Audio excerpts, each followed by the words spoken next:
Sa Ebanghelyo, nakita natin ang mga tao na naggalit kay Jesus at nais siyang batuhin dahil sa kanyang pahayag na siya ang anak ng Diyos. Ngunit malinaw na ipinakita ni Jesus na ang kanyang mga gawa ay patunay ng kanyang pakikiisa sa Ama.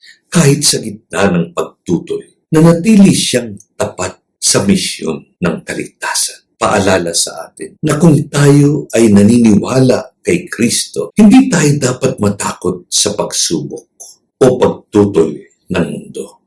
Ang ating pananampalataya ay nakaugat sa Kanya na tunay na anak ng Diyos at sa Kanyang mga gawa na nagbibigay buhay. Panginoon, palakasin mo ang aming pananampalataya sa iyo. Tulungan mo kaming maging tapat sa gitna ng mga pagsubok at maging saksi sa iyong pag-ibig.